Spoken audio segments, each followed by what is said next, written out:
नमस्कार दोस्तों, मैं हूं बेनाम। जहां मुझे जरा भी उम्मीद नहीं थी कि कभी मेरा जीवन फिर से पहले जैसा बिल्कुल सामान्य हो पाएगा और मैं कभी अहमदाबाद लौटकर दोबारा अपनी पढ़ाई शुरू कर सकूंगा। दरअसल हुआ यूं था कि आज से करीब 7-8 साल पहले, यानी 2015 से 16 के आसपास, जब मैं अहमदाबाद में रहकर कॉलेज की पढ़ाई कर रहा था, तभी एक दिन अचानक मेरे पास घर से फोन आया। जैसे ही मैंने फोन उठाया, सामने से मेरे पापा ने बताया, तुम्हारे मौसा जी ने फांसी लगाकर आत्महत्या कर ली है। हमें जितनी जल्दी हो सके बीकानेर पहुंचना होगा। बस इतना सुनते ही मेरे कान एकदम सुन्न पड़ गए। उसके बाद उन्होंने जो भी कहा वह मुझे कुछ भी सुनाई नहीं दिया, मानो मेरी सारी दुनिया एक पल में खत्म हो गई हो। थोड़ी देर बाद फोन अपने आप कट गया। मैं पढ़ाई की कुर्सी से उठा और धड़ाम से बेड पर जा गिरा। गहरी सोच में डूब गया। जिन मौसा जी के बारे में पापा ने बताया था कि उन्होंने खुद को खत्म कर लिया, उसी रात करीब 10 बजे मैंने उनसे आधे घंटे तक बात की थी। उस बातचीत में मुझे कतई नहीं लगा था कि वे किसी गम में हैं या कोई ऐसी बात है जिससे वे इतना बड़ा कदम उठा लेंगे। रात को उनसे बात करके सोया था। सुबह 8 बजे उठकर पढ़ने बैठा ही था कि 10 मिनट बाद पिताजी का फोन आया और खबर मिली कि अब वे हमारे बीच नहीं रहे, हमेशा हमेशा के लिए चले गए। उस वक्त मेरे दिमाग में बस एक ही सवाल घूम रहा था, आखिर उन्हें ऐसी कौन सी मजबूरी थी, ऐसा क्या हुआ था कि उन्होंने यह कदम उठाया। तभी अचानक दिमाग में ख्याल आया, कहीं यह सब पहले से प्लान तो नहीं था, कहीं इसीलिए तो उन्होंने आखिरी बार मुझसे बात की थी। मैं बार बार इसी उलझन में फंसता जा रहा था, पर अब मेरे पास वक्त नहीं था।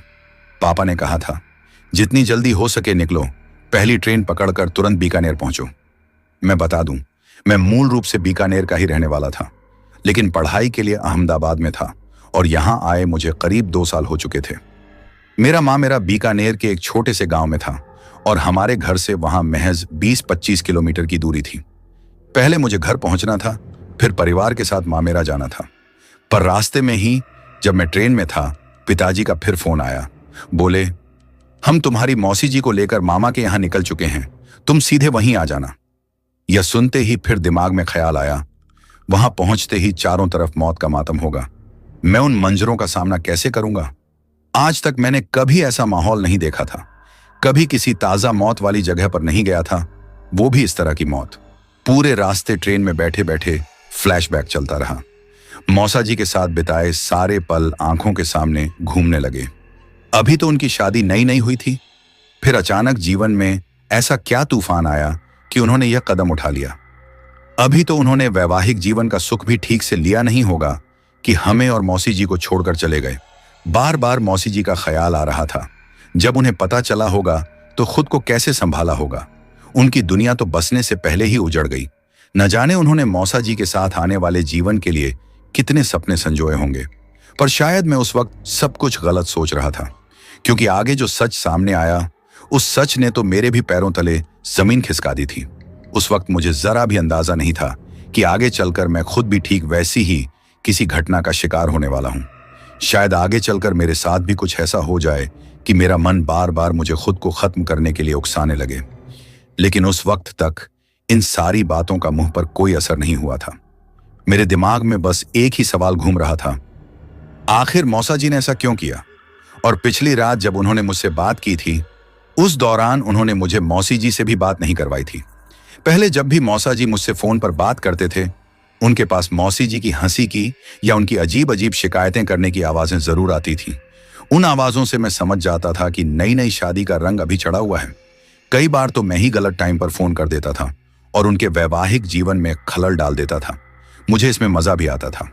मौसा जी अक्सर मुझसे कहा करते थे, दिन में कॉल करो, रात को जब तुम फोन करते हो तो तुम्हारी मौसी जी को बहुत गुस्सा आता है। वो कहती हैं कि तुम्हारे रिश्तेदारों को इसी टाइम फोन करने का मौका मिलता है क्या। पर मेरे अंदर भी थोड़ी शरारत थी, इसलिए जानबूझकर मैं लेट नाइट कॉल करता था। लेकिन इस बार मैंने खुद फोन नहीं किया था, बल्कि रात करीब 10 बजे उनका खुद का फोन आया था। उस आधे घंटे की बातचीत में एक बार भी मौसी जी की कोई आवाज या हंसी नहीं आई। मैंने 1-2 बार पूछने की सोची भी थी, लेकिन हर बार कोई नई बात शुरू हो जाती थी और मैं पूछना भूल जाता था। आखिर में फोन कट गया, मैं सो गया और सुबह उठते ही सब कुछ बदल गया। फोन कटने के बाद मौसा जी के साथ आखिर हुआ क्या था, यह सब मुझे बीकानेर पहुंचने के बाद ही पता चलने वाला था। वो भी तब जब किसी को सच में कुछ पता होता। कुछ घंटे की यात्रा के बाद मैं माँ मेरा गांव के पास पहुंच गया। माँ मेरा मुख्य सड़क से करीब 7-8 किलोमीटर अंदर था। वहां तक या तो कोई मोटरसाइकिल वाला या गाड़ी वाला लिफ्ट दे दे, वरना पैदल ही चलना पड़ता था। उस दिन मेरी किस्मत शायद साथ नहीं दे रही थी। कोई लिफ्ट नहीं मिली। मैं कंधे पर भारी बैग टांगे रेतीले टीलों के बीच बनी कच्ची सड़क पर तेज कदमों से चल रहा था। तभी अचानक सड़क किनारे बने एक कुएं पर नजर पड़ी। वहां एक औरत खड़ी थी। पीठ मेरी तरफ थी, चेहरा कुएं की ओर। दूर से देखने पर बिल्कुल बिल्कुल मौसी जी जैसी लग रही थी। मैंने सोचा, घर पर तो मौसा जी के जाने से मातम पसरा होगा, फिर मौसी जी यहां क्या कर रही हैं? मैंने खुद से कहा, नहीं, यह वहम है, मौसी जी हो ही नहीं सकती। फिर भी जितनी दूर तक मैं चलता रहा, वह औरत उतनी दूर तक नजर आती रही और मन बार बार यही कहता रहा कि वह मौसी जी ही हैं। फिर भी मैंने नजरअंदाज किया और सीधा माँ मेरा गांव की ओर बढ़ गया। जैसे ही मैं मौसा जी के घर पहुंचा, आप समझ सकते हैं कि वहां का माहौल क्या रहा होगा। माहौल तो वही था जो आप सोच रहे हैं, लेकिन एक बात शायद आपको बिल्कुल समझ ना आए। वहां पहुंचकर थोड़ी देर बाद मुझे पता चला कि मौसा जी ने सचमुच फांसी लगाकर खुद को खत्म कर लिया था। और मौसी जी तो उस वक्त वहां थी ही नहीं, बल्कि 5-7 दिन पहले ही मौसी जी मौसा जी से नाराज होकर घर छोड़कर चली गई थी। नाराजगी के बावजूद मौसा जी ने उन्हें मनाकर वापस लाने की कोई कोशिश नहीं की, बस चुपचाप निराश बैठे रहते थे और एक अजीब सी काली किताब को बार बार पढ़ते रहते थे। घर वालों ने समझा कि शायद बीवी के झगड़ों से दूर रहकर पढ़ाई पर ध्यान दे रहे हैं, लेकिन किसी को अंदाजा नहीं था कि वह कौन सी किताब थी। मुझे भी उस वक्त तक उस किताब के बारे में कुछ नहीं पता था। अब मौसा जी की मौत हो चुकी थी। अंतिम संस्कार में मौसी जी का होना जरूरी था, लेकिन किसी को नहीं पता था कि मौसी जी का मायका कौन सा गांव है और वह कहाँ की रहने वाली हैं। क्योंकि मेरे मौसा जी एक दिन अचानक मौसी जी को घर ले आए थे। दोनों के गले में माला पड़ी थी। घर आकर नाना नानी से बोले थे, मैंने इस लड़की से शादी कर ली है, आज से यही इस घर की बहू है। चूंकि मौसा जी नाना नानी के इकलौते बेटे थे, इसलिए नाना नानी ने जल्दी ही हामी भर दी और मौसी जी को बहू के रूप में स्वीकार कर लिया था। पर शायद उस वक्त किसी को भी जरा सा अंदाजा नहीं था कि वे सब मिलकर अपने जीवन की कितनी बड़ी भूल कर रहे हैं। क्योंकि मौसा जी पहले ही एक भारी गलती कर चुके थे और अब मौसी जी को बहू मानकर नाना दादी ने भी वैसी ही बड़ी गलती कर दी थी।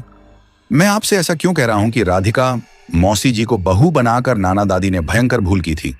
यह आपको कहानी आगे चलकर खुद पता चल जाएगा। मगर यकीन मानिए, जब सच खुलेगा तो आपके भी पैरों तले जमीन खिसक जाएगी। और हां, यह कहानी आगे चलकर और भी ज्यादा डरावनी और कामुक होने वाली है। मौसी जी के ना होने से मौसा जी का अंतिम संस्कार करना बेहद मुश्किल हो रहा था, क्योंकि शादीशुदा मर्द की मौत के बाद उसकी पत्नी के हाथों कई जरूरी कर्मकांड होते हैं। पर जब किसी को मौसी जी का कुछ पता ही नहीं था, तो मजबूरी में सबने मौसा जी का अंतिम संस्कार कर ही दिया। लेकिन उससे पहले भी बार बार मेरे दिमाग में उस कुएं के पास खड़ी औरत की तस्वीर घूम रही थी। मैं सोचता रहा, कहीं वह सच में राधिका मौसी जी तो नहीं थी। पर न मैंने घर में किसी से इस बारे में जिक्र किया और न ही खुद वापस उस कुएं तक जाकर उन्हें ढूंढने की हिम्मत की, क्योंकि उस वक्त घर का माहौल ही ऐसा था कि मैं कहीं आ जा नहीं सकता था। कुछ ही घंटों बाद मौसा जी का अंतिम संस्कार पूरा हो गया। दोपहर तक पड़ोस और रिश्तेदार धीरे धीरे अपने अपने घर लौट गए। अब मौसा जी के घर पर सिर्फ मम्मी पापा, नाना दादी और मैं, कुल 5 लोग बचे थे। साथ में फूलों के हार से सजी मौसा जी की तस्वीर। घर में छठा कोई चेहरा नहीं था। मौसा जी की मौत को अब 15-20 दिन बीत चुके थे। नाना दादी को भावनात्मक रूप से संभालने के लिए मैं अभी तक उनके साथ रुका हुआ था। पर हैरानी की बात यह थी कि राधिका मौसी जी अब तक लौटी ही नहीं थी। जिस दिन मौसा जी ने खुद को खत्म किया, उसी दिन से हर बीतते दिन के साथ दादी को बस एक उम्मीद थी, जब राधिका को अपने पति की मौत का पता चलेगा तो वह जरूर लौट आएगी। पर लौटना तो दूर, उनकी कोई खबर तक हमारे पास नहीं पहुंची। हम यह भी नहीं जानते थे कि उनका मायका कौन सा गांव है, क्योंकि मौसा जी ने कभी घर में उनके मायके का जिक्र नहीं किया था और उनके मायके से भी कभी कोई हमारे यहाँ नहीं आया था। इसलिए अब हमारे पास उन्हें ढूंढने का कोई रास्ता नहीं बचा था, सिर्फ इंतजार ही इंतजार था।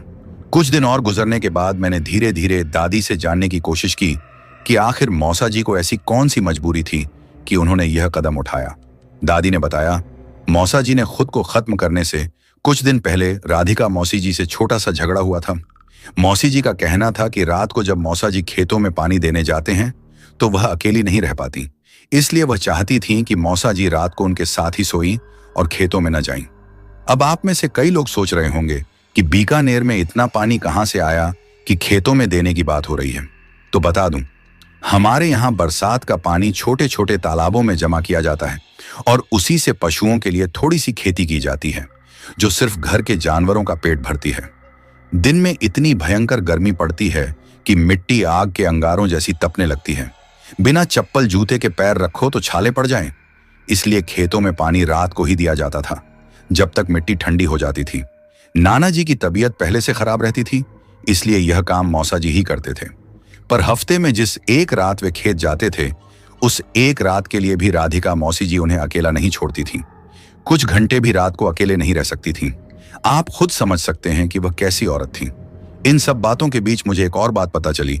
जब से मौसी जी घर छोड़कर गई थीं, मौसा जी एक मोटी सी किताब बार बार पढ़ते रहते थे और एक डायरी में कुछ लिखते रहते थे। पर वे क्या पढ़ते थे, क्या लिखते थे, नाना दादी को कुछ पता नहीं था। दोनों अनपढ़ थे, पढ़ना लिखना कुछ नहीं आता था। जब मौसा जी पढ़ते लिखते रहते थे तो नाना दादी सोचते थे कि शायद अपनी पढ़ाई कर रहे हैं, पर उन्हें जरा भी अंदाजा नहीं था कि वह पढ़ाई नहीं बल्कि अपनी मौत की तैयारी कर रहे थे। उसी मौत की जो उन्हें अपने साथ ले गई। जैसे ही मुझे दादी के मुंह से उस काली किताब और डायरी का जिक्र पता चला, उसी दिन से मैं मौसा मौसी जी के कमरे में जाकर उस डायरी को ढूंढने की कोशिश करने लगा। पर जब मैं मौसा मौसी जी के कमरे में उस काली किताब और डायरी को ढूंढ रहा था, तभी एक बात मेरी नजर में आई। कमरे में राधिका मौसी जी की एक भी तस्वीर नहीं थी। न कोई सामान था, न उनके कपड़े थे। कोई भी ऐसी चीज नहीं थी जिसे देखकर मैं कह सकूं कि यह मौसी जी की है। पूरे कमरे में सिर्फ मौसा जी का ही सामान था, सिर्फ उनके कपड़े थे। न उनकी कोई फोटो थी, न कुछ और।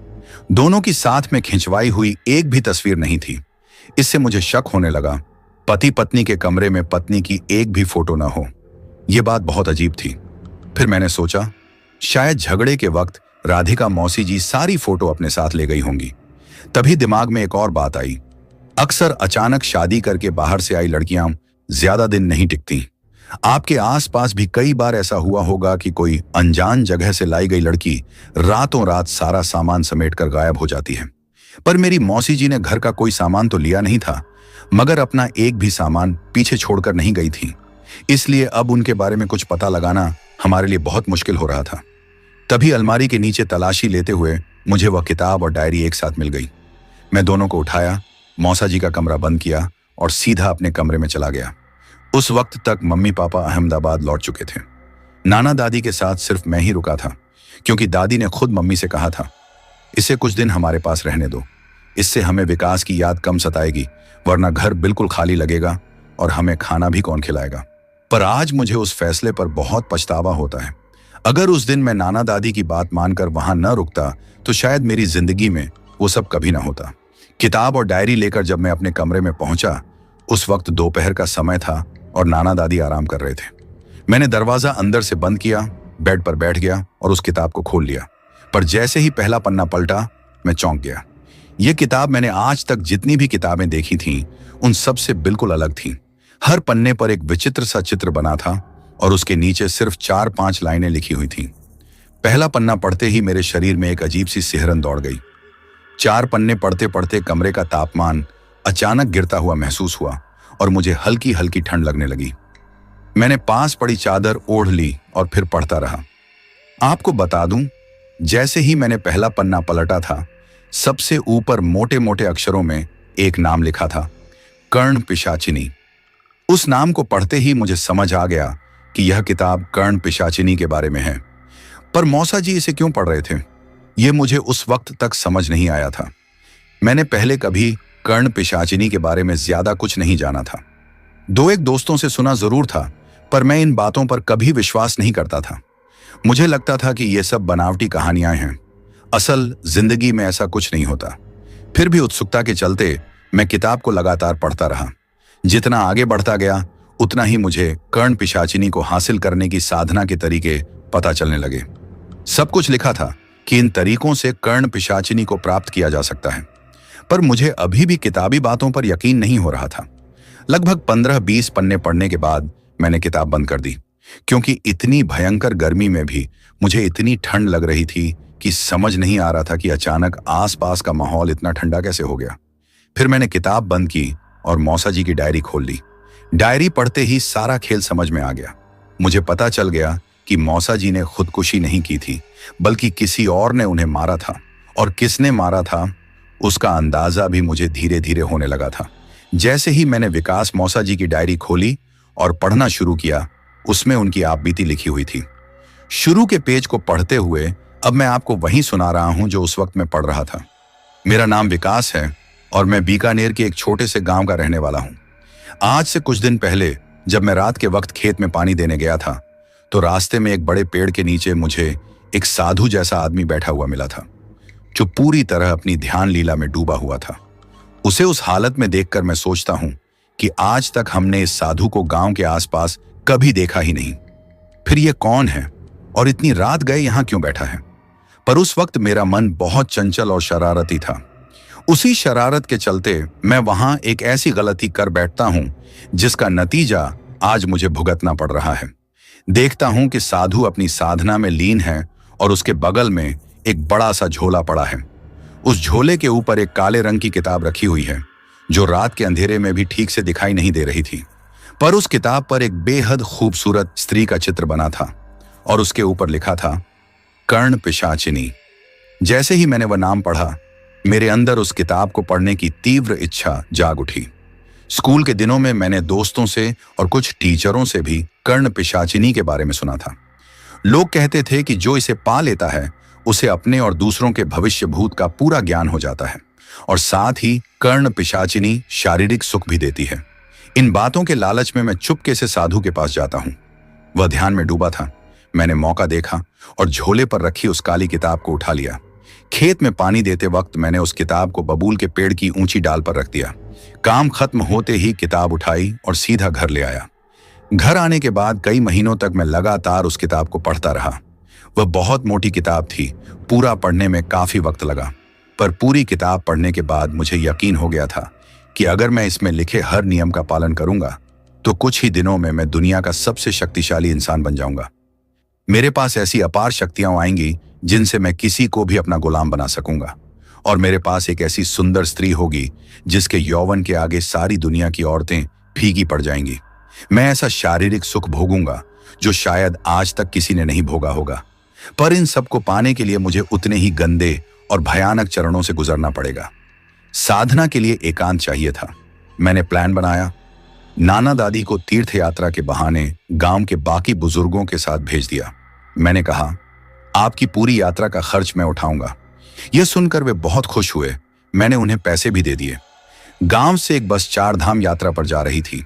नाना दादी उसी बस से 20-25 दिन की यात्रा पर चले गए। घर पर मैं अकेला रह गया। मैंने ठान लिया था कि इन्हीं 20-25 दिनों में कर्ण पिशाचिनी की साधना पूरी कर लूंगा। किताब के अनुसार साधना सिर्फ 13 दिन की थी। 13 दिनों में ही मुझे कर्ण पिशाचिनी प्राप्त करनी थी। जिस दिन नाना दादी निकले उसी दिन मैंने साधना का सारा सामान बाजार से खरीद लिया। सामान घर लाया और उसी रात से साधना शुरू करने वाला था। कर्ण पिशाचिनी की साधना 13 रातों तक करनी थी। दिन में किसी से मिलना मना था। 13 दिनों तक मैं घर से बाहर नहीं निकलना था और न किसी को अंदर आने देना था। इसके लिए मैंने दूसरा प्लान बनाया। घर की 4 दीवारी के ऊपर से कूदकर बाहर निकला। जब कोई नहीं देख रहा था तो मुख्य दरवाजे पर बाहर से ताला लगा दिया। फिर दोबारा दीवार लांघकर अंदर आ गया। अब जो भी आएगा उसे यही लगेगा कि मैं भी नाना दादी के साथ 4 धाम चला गया। इस तरह कोई मुझे परेशान नहीं करेगा और साधना भी नहीं भंग होगी। पहली रात से मैंने किताब के अनुसार साधना शुरू की। पहले 3 दिन बड़े आराम से निकल गए, पर चौथे दिन से 10वें दिन तक जो करना था वह बेहद कठिन था। साधना में मुझे मरे हुए जानवर खाने थे और अपना ही मलमूत्र इकट्ठा करना था। शुरू में बहुत अजीब लगा, पर किताब में साफ लिखा था, अगर इन्हें गंदा समझा तो कर्ण पिशाचिनी की जगह राक्षसनी मिलेगी जो मेरा जीना हराम कर देगी। पर अगर पूरे मन से इन्हें गंदा न मानकर खाया और साधना पूरी की तो अप्सरा से भी सुंदर कर्ण पिशाचिनी मिलेगी। उसी लालच में चौथे से 10वें दिन तक मैंने हवन कुंड में जिंदा जानवरों को मारकर उनका मांस पकाया और खाया। अपना मलमूत्र भी एक जगह इकट्ठा किया। 11वें से 13वें दिन तक सिर्फ पिछले 6 दिनों का अपना ही मलमूत्र खाया, क्योंकि साधना में यही करने को कहा गया था। पर 13वीं रात जब मैं अपना ही मलमूत्र खा रहा था, तभी अचानक भयानक बेचैनी हुई। मैं वहीं फड़फड़ाकर मरते कबूतर की तरह तड़प कर गिर पड़ा और मैं बेहोश हो जाता हूं। बेहोशी में ही मुझे एक विचित्र सपना आता है। सपने में मैं देखता हूं कि जिस रात मैं खेत में पानी दे रहा था और बबूल के पेड़ पर कर्ण पिशाचिनी वाली किताब रखी थी, उसी पेड़ के पीछे से एक बेहद खूबसूरत लड़की निकलकर सामने आ रही है। उसका यौवन अपने चरम पर है। उसकी जवानी किसी भी जवान मर्द को पल में दीवाना बना देने के लिए पूरी तरह पक चुकी है। सपने में वह लड़की धीरे धीरे पेड़ से निकलकर गांव की गलियों से होती हुई मेरे घर के दरवाजे तक पहुंच जाती है। वहां पहुंचते ही उसे मेरे द्वारा बाहर से लगाया गया ताला दिखता है। फिर वह दरवाजा खटखटाने लगती है ताकि मैं अंदर से खोल दूं, पर ताला बाहर से लगा था, फिर भी वह बार बार खटखटा रही थी। ये मुझे सपने में समझ नहीं आ रहा था, पर अचानक वही खटखटाहट मेरे कानों में वास्तविक रूप से गूंजने लगी। उसी आवाज से मैं बेहोशी से बाहर निकला और आंखें खुल गईं। होश में आने पर भी दरवाजे की खटखटाहट जारी थी। मेरे अंदर हिम्मत नहीं थी कि जाकर दरवाजा खोलूं, पर तभी ख्याल आया, शायद यही कर्ण पिशाचिनी है। मैं दौड़कर बाहर के दरवाजे की चाबी लाया, एक छोटी टेबल दरवाजे के पास रखी, उस पर चढ़ गया। दीवार के ऊपर से झांका तो सच में वही लड़की दरवाजे के बाहर खड़ी थी। उस वक्त रात के 2-2:30 बज रहे थे। पूरे गांव में सन्नाटा था। सिर्फ कुत्तों के भौंकने की आवाजें थीं, जो उसके आने के साथ ही तेज हो गई थीं। जैसे ही मैंने उसकी तरफ देखा, उसने मेरी ओर देखकर इतनी प्यारी मुस्कान दी कि मैं उसका दीवाना हो गया। मैंने चाबी उसे दी और कहा, दरवाजा खोलकर अंदर आ जाओ। चाबी लेते ही उसने तुरंत दरवाजा खोला, अंदर आई और फिर अंदर से बंद कर दिया। घर में कदम रखते ही चारों तरफ एक अजीब सी सुगंध फैल गई। मैं अभी तक मलमूत्र और गंदगी में लथपथ था। मेरे शरीर से भयंकर बदबू आ रही थी, पर वह मेरे पास आई, बाहें फैलाईं और मुझे कसकर अपनी बाहों में ले लिया। अजीब तरीके से मेरे शरीर को अपने शरीर से रगड़ने लगी। जितना वह मुझसे लिपटती गई, उतनी ही मेरी दुर्गंध एक मीठी सुगंध में बदलती गई। मुझे बहुत अच्छा लग रहा था। आज तक मैं इतने यौवन से भरी, जवानी की मुंडेर पर खड़ी किसी औरत के इतना करीब कभी नहीं गया था। उसकी चिकनी कमर, गहरे कुएं सी गोल नाभि, पंखुड़ी जैसे नयन नक्श, गुलाब सी मुस्कान, गुलाब की पंखुड़ियों जैसे कोमल होंठ, हर अंग मुझे पागल कर रहा था। उस आनंद को मैं इन डायरी की पंक्तियों में लिख भी नहीं सकता।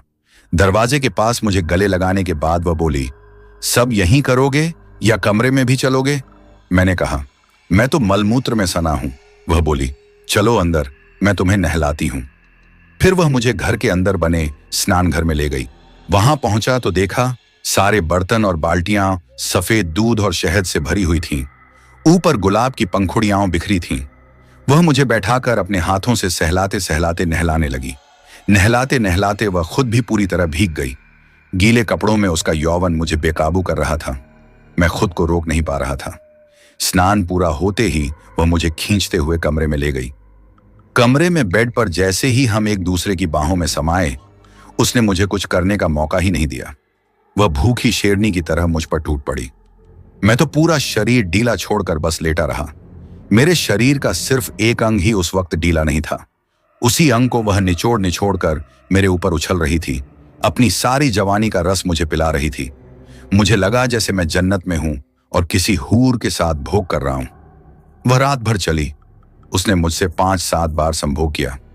सुबह तक उसने मेरे शरीर को पूरी तरह निचोड़ दिया था। मैं इतना थक चुका था कि खड़ा होने की भी हिम्मत नहीं बची थी। उसने अपने सफेद दांतों और नाखूनों से मुझे जगह जगह काट लिया था। संभोग के दौरान वह काटना मुझे बहुत अच्छा लग रहा था, पर सुबह होते ही उन जगहों पर तेज दर्द होने लगा। जब आंख खुली तो वह मेरे पास नहीं थी, शायद चली गई थी। बेड से उठा तो पास में एक बड़ा गिलास दूध रखा था और उसके बगल में हल्दी का लेप, मेरे घावों पर लगाने के लिए मरहम की तरह, उस कर्ण पिशाचिनी ने रखा था। सुबह होते ही मैं सबसे पहले वह दूध का गिलास पीता हूं और फिर उन घावों पर उस लेप को मरहम की तरह लगाता हूं। जब तक नाना दादी वापस नहीं लौटे थे, तब तक मेरे और कर्ण पिशाचिनी के बीच हर रात यही सब चलता रहा। हर रात वह मुझे अपने यौवन का पूरा सुख देती थी और खुद भी एक उन्मादी सवारी करती थी। पर अजीब बात यह थी कि वह कभी मुझे खुद कुछ करने नहीं देती थी। सब कुछ वह खुद ही करती थी, सब कुछ अपनी मर्जी से। मैं उसके लिए बस एक खिलौने की तरह रह गया था। पर अब मुझे खिलौना बनकर भी बहुत अच्छा लगने लगा था, क्योंकि खिलौना बनकर ही मुझे वह सब मिल रहा था जिसकी मैंने कल्पना की थी। एक रात जब हम दोनों संभोग में पूरी तरह डूबे हुए थे, सांसें तेज तेज चल रही थीं, बेड चरमराते हुए झटके खा रहा था, तभी मैं हाँफते हुए उससे बोला, तुम सिर्फ रात को ही क्यों आती हो? दिन में मैं बहुत अकेला रहता हूं, बात करने वाला कोई नहीं। तुम दिन में भी मेरे साथ रहा करो। मेरी बात सुनते ही उसके चेहरे पर एक कुटिल मुस्कान आई। फिर वह मेरे ऊपर बैठी बैठी और भी तेज गति से हिलने लगी। उस दिन सुबह जब आंख खुली तो मैं बेड पर सीधा लेटा था। मेरे सीने पर उसका सिर था। एक हाथ से उसने मुझे अपनी बाहों में जकड़ रखा था, यानी सुबह होने के बावजूद वह मेरे साथ ही सोई हुई थी। हमारे बीच यह सब चलते चलते लगभग 10 दिन बीत गए थे। इन 10 दिनों में ही मैं उसका इतना आदी हो चुका था कि एक पल के लिए भी उसे आंखों से ओझल नहीं होने देना चाहता था। मैंने उससे पूछा, आखिर मैं तुम्हें किस नाम से पुकारूं? अपना कोई नाम तो बताओ। वह बोली, मुझे देखकर या महसूस करके जो नाम अच्छा लगे वही पुकार लो। यह सुनकर मैं उसके और करीब गया, गहरी सांस ली। उसकी देह से इतनी मनमोहक सुगंध आई कि मैंने आंखें बंद करके कहा, राधिका। उसी दिन से मैं उसे राधिका कहने लगा। पर मुझे डर था कि नाना दादी लौट आएंगे तो राधिका से कैसे मिलूंगा। इसीलिए हम दोनों ने मिलकर एक प्लान बनाया। जैसे ही नाना दादी घर लौटे, राधिका ने अपनी शक्तियों से पूरा घर चमका दिया था। साधना के दौरान फैले सारे मलमूत्र और मरे जानवर गायब कर दिए थे। घर लौटने के बाद सारा काम मैं ही करता दिखता था और नाना दादी को पूरा दिन आराम करवाता था। पर सच ये था कि सारे काम राधिका अपनी शक्तियों से कर रही थी। अब रात को घर में बुलाना मुमकिन नहीं था, क्योंकि संभोग के दौरान हमारे मुंह से निकलने वाली अजीब सिसकारियां और आवाजें इतनी तेज होती थीं कि नाना दादी जग सकते थे। इसलिए मैं हर रात खेत में टहलने के बहाने निकल जाता था। हम दोनों हर रात उसी बबूल के पेड़ के नीचे मिलते और संभोग करते थे, उसी पेड़ के नीचे जहां मैंने पहली बार किताब रखी थी। फिर एक दिन राधिका बोली, कब तक हम इन कांटेदार झाड़ियों में एक दूसरे के बदन को दर्द देते रहेंगे? मुझे ये कांटे नहीं चाहिए। मुझे तुम्हारे घर का मुलायम बिस्तर चाहिए। उसके लिए तुम्हें जो करना पड़े करो। यह सुनकर मैं बुरी तरह उलझन में पड़ गया। मुझे समझ नहीं आ रहा था कि आखिर ऐसा क्या करूं कि राधिका हमेशा मेरे साथ रहे। कुछ दिन बाद मैं बाजार गया, 2 मालाएं लाया। एक अपने गले में डाली, दूसरी राधिका के गले में। फिर उसे लेकर सीधा घर पहुंचा। नाना दादी हमें इस हालत में देखकर पहले तो स्तब्ध रह गए। बाबूजी मुझ पर बहुत गुस्सा हुए, पर मैंने बहुत देर समझाया। आखिरकार वे मान गए और राधिका को बहू के रूप में स्वीकार कर लिया। राधिका भी उनका माँ बाप की तरह पूरा ख्याल रखने लगी। बस उसकी एक ही शर्त थी, रात में संभोग के दौरान उसे पूरा आनंद देना। पर अब हर रात 8-10 बार संभोग करने से मेरा शरीर दिन ब दिन कमजोर पड़ता जा रहा था। मुझ में एक अजीब सी थकान और कमजोरी घर कर गई थी। मैं नाना दादी के सामने खुलेआम नहा भी नहीं सकता था, क्योंकि हर रात राधिका मेरे बदन को पूरी तरह नोच देती थी। मेरे शरीर पर अब इतने निशान थे कि कोई देखे तो लगे किसी ने पिटाई की है, पर वे निशान पिटाई के नहीं, राधिका के नोचने के थे।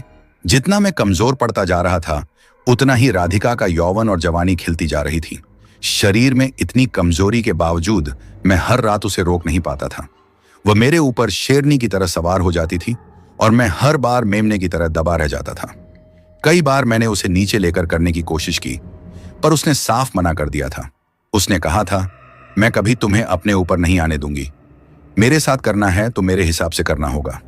इसी वजह से मैं अपनी मर्जी नहीं कर पाता था, क्योंकि मैं राधिका को नाराज या खुद से दूर होते देख नहीं सकता था। पर अब धीरे धीरे मेरा शरीर इतना कमजोर पड़ चुका था कि घर वाले भी हैरान थे कि आखिर मेरे साथ हो क्या रहा है। शादी के बाद राधिका का शरीर तो पहले से कहीं ज्यादा भरा भरा और आकर्षक हो गया था, पर मेरा शरीर दिन ब दिन सूखकर कांटा बनता जा रहा था। ऐसा लगता था जैसे मेरे अंदर कुछ बचा ही नहीं। जोर से खांसता तो बेचैनी होती, कुछ कदम चलता तो दम फूलने लगता था। रात को बिस्तर में भी अब मैं राधिका को पूरी तरह संतुष्ट नहीं कर पाता था। पहले जहां हर रात हम 8-10 बार संभोग करते थे, अब वह एक बार में ही सिमट जाता था।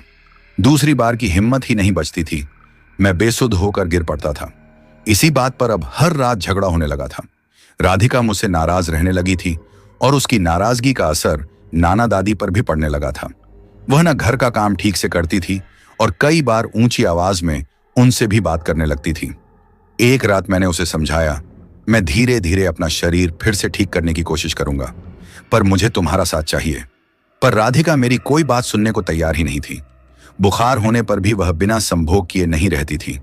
धीरे धीरे मुझे समझ आने लगा था कि यह कोई साधारण औरत नहीं, बल्कि कर्ण पिशाचिनी है। यह सिर्फ संभोग की शर्त पर ही मेरे साथ रहने आई थी। मैंने साधना से इसे पा तो लिया था, पर अब इससे मुक्ति चाहता था।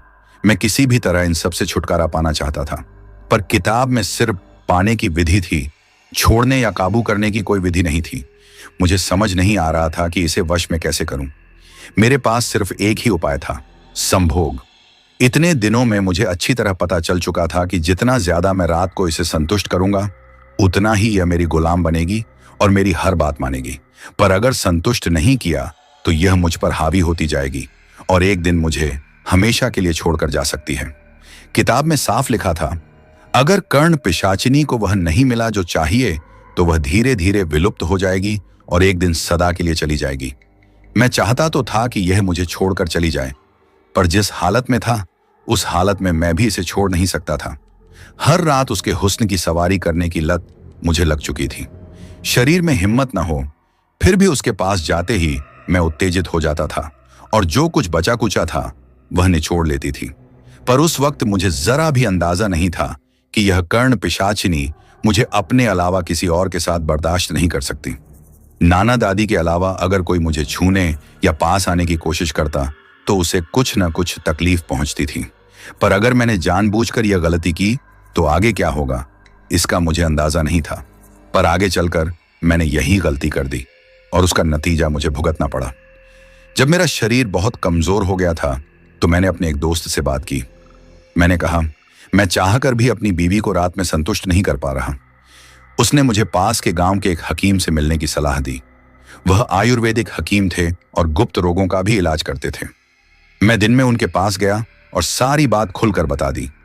बस यह नहीं बताया कि मेरी बीवी कर्ण पिशाचिनी है और मैंने साधना से इसे पाया है, पर यह जरूर बताया कि मेरी बीवी को रात में 8-10 बार संभोग चाहिए। शुरू में मैं कर लेता था, पर अब शक्ति कम हो गई है, एक बार से ज्यादा नहीं कर पाता। हकीम साहब ने मुझे 5-10 दिन की दवाइयां दी, दूध के साथ पीनी थी। उन्होंने कहा, अगर इनसे फर्क पड़े तो फिर आना, मैं और दवाइयां दूंगा। धीरे धीरे तुम पहले जैसे हो जाओगे। 5-7 दिन दवा लेने पर मेरे अंदर फिर से ऊर्जा लौटने लगी। जो पहले एक बार में खत्म हो जाता था, अब मैं 3-4 बार कर पाता था। मैं फिर हकीम के पास गया, 15-20 दिन और दवा ली। इससे मैं पूरी तरह पहले जैसा ठीक हो गया। जो खाता पीता सब शरीर को लगने लगा। मुझे बहुत अच्छा महसूस होने लगा था। पर एक दिन अचानक मुझे पता चला कि हमारे गांव के भैरू चाचा की बेटी नेहा शहर से पढ़ाई पूरी करके गांव लौट आई है। जैसे ही मुझे नेहा के गांव लौटने की खबर मिली, मैं बचपन की दोस्त से मिलने उसके घर चला गया। घर से निकलते वक्त मैंने राधिका से सिर्फ इतना कहा था कि गांव के दोस्तों से मिलकर आ रहा हूं। यह नहीं बताया था कि किसी लड़की से मिलने जा रहा हूं। नेहा मुझे देखकर बहुत खुश हुई और धीरे धीरे मेरा उससे रोज मिलना शुरू हो गया। अब तक राधिका को जरा भी भनक नहीं थी। पर आपको बता दूं, जब नेहा कई साल पहले शहर पढ़ने गई थी तो जाने से पहले हमारा रिश्ता भी बिल्कुल वैसा ही था जैसा आज मेरा और राधिका का है। उस वक्त नेहा और मेरे बीच वही सब कुछ हुआ करता था जो आज रात को राधिका के साथ होता है। इतने साल बाद नेहा को सामने देखकर मेरी जवानी फिर हिलोरे मारने लगी। नेहा भी मेरी भावनाएं अच्छी तरह समझ रही थी। इतने सालों में नेहा जवानी की सारी दहलीजें पार कर चुकी थी और उसका बदन राधिका की तरह ही मनमोहक हो चुका था। उसे देखते ही मेरे दिमाग में सिर्फ वही सब चलने लगा। एक दिन मैंने नेहा से कहा, चलो खेतों की तरफ घूमने चलते हैं। उसी दिन दोपहर में मैं उसे खेतों की ओर ले गया। वहां फसल के नाम पर कुछ था नहीं, चारों तरफ सिर्फ रेत के टीले थे। पर उस दोपहर हम दोनों अपनी शर्म हया भूलकर एक दूसरे में समा गए। कई साल बाद मैं फिर नेहा की जवानी की रसमलाई छक रहा था। वह आनंद अलग ही था। जैसे रोज एक ही सब्जी खाकर बोर हो जाते हैं, वैसे ही रोज राधिका के साथ ही करने से मन ऊब चुका था। कई दिनों बाद कुछ अलग मिला तो मैं उसकी ओर पूरी तरह खींचा चला गया। नेहा की लाश देखते ही समझ गया, जिस खेल को मैं चरम सुख समझकर खेल रहा था वह अब खूनी खेल बन चुका था। ना जाने इसमें कितनी और बलियाओं चढ़ने वाली थी। शुरुआत आज नेहा से हो चुकी थी। फांसी पर लटकी होने के बावजूद नेहा की हालत देखकर शरीर कांप उठा। उसकी आंखें पूरी तरह बाहर निकली हुई थीं। हर कोई यही कह रहा था, मरने से पहले इसने कोई बहुत भयानक चीज देखी होगी, इसलिए आंखें फटी की फटी रह गईं। जुबान पूरी तरह बाहर लटक रही थी। लग रहा था किसी ने बड़े जोर से गला दबाया हो, हड्डी टूट गई हो। सबसे भयानक था उसका चेहरा। एक तरफ पूरी तरह जला हुआ, दूसरी तरफ बुरी तरह नोचा हुआ, जैसे किसी ने नुकीली चीज से बार बार वार किए हों। चेहरे से लगातार खून टपक रहा था। नीचे जमीन पर खून की बूंदों पर सैकड़ों चींटियां जमा हो चुकी थीं और धीरे धीरे पेड़ पर चढ़कर लाश पर फैल रही थीं। लोगों का अंदाजा था इसे यहां लटकाए 7-8 घंटे हो गए होंगे, यानी कल रात 11-12 बजे के आसपास किसी ने मारा और लटकाया होगा। नेहा की आंखों में जो दहशत भरी थी वह मुझे सीधी चेतावनी दे रही थी। जिस रास्ते पर मैं निकल चुका हूं उसमें मेरे साथ साथ मेरे सारे करीबियों का भी यही हश्र होगा। उस खौफनाक चेहरे को और देखने की हिम्मत नहीं हुई। मैं तुरंत वहां से लौट आया। अब गांव में दहशत का माहौल था। लोग समझ रहे थे कि किसी इंसान ने यह किया है, पर मैं अच्छी तरह जानता था कि असली गुनहगार कौन है। बताना चाहता भी तो बता नहीं सकता था। जिसे भी बताता उसका भी यही हश्र होता। राधिका नहीं चाहती थी कि उसकी सच्चाई मेरे अलावा किसी और को पता चले या मेरे करीब कोई आए। अब मुझे भी किसी को पास आने देने में डर लगने लगा था। बाजार भी जाता तो हर व्यक्ति से दूरी बनाकर रखता। मेरी वजह से कोई निर्दोष मारा जाए ये मुझे मंजूर नहीं था। उस दिन रात को जब मैं कमरे में सोने गया तो अचानक राधिका फिर मेरे सामने प्रकट हो गई। मैंने पूछा, तुम आज दिन भर कहाँ थीं? कल रात के बाद दिखी ही नहीं। मेरी बात सुनकर वह अजीब डरावनी हंसी हंसने लगी। उसकी हंसी पूरे कमरे में गूंज रही थी। जब मैंने फिर जोर देकर पूछा तो उसने मुझे धक्का दिया, बेड पर गिराया और फिर वैसे ही मेरे ऊपर सवार हो गई जैसे हर रात संभोग के वक्त हुआ करती थी। पर आज जैसे जैसे वह मेरे साथ संभोग कर रही थी उसका रूप और भी भयंकर और भी विकराल होता जा रहा था। उसे देखकर अब मेरा बिल्कुल भी मन नहीं कर रहा था, क्योंकि उसका वह भयानक रूप देखकर डर से मेरी हालत पहले ही खराब हो चुकी थी। जो हुस्न कभी गुलाब की पंखुड़ियों सा लगता था अब लग रहा था जैसे मेरे बदन पर हर जगह कांटे चुभ रहे हों। जहां भी वह छूती थी वहां तीखी चुभन होती थी। अब वह जवान औरत नहीं, बूढ़ी डायन लगने लगी थी। उसके साथ संभोग तो दूर, पास बैठना भी गवारा नहीं था। पर वह जबरदस्ती अपने विकराल रूप में भी मेरे साथ सब कुछ करने पर तुली थी। आप समझ सकते हैं, ऐसी हालत में मेरे शरीर का कोई अंग काम करने को तैयार नहीं था। इससे उसे भयंकर गुस्सा आया। जब उसकी भूख शांत न हुई तो उसने फिर नुकीले नाखूनों से मेरी पूरी पीठ नोच डाली। पीठ से खून बहने लगा। उसने वही खून अजीब तरीके से चाट कर सुकून महसूस किया।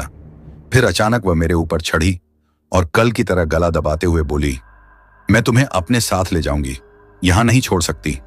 तुमने चाहे किसी और की तरफ नजर की हो, मैं तुम्हें अलग नहीं होने दूंगी, न यहां रहने दूंगी। यह सुनकर मैं और डर गया। लगा नेहा वाला हश्र मेरा भी होने वाला है। पर वह रात भी किसी तरह गुजर गई और सुबह होते ही राधिका फिर गायब हो गई। नाना दादी अब बार बार राधिका के बारे में पूछने लगे थे। मेरे पास कोई जवाब नहीं था।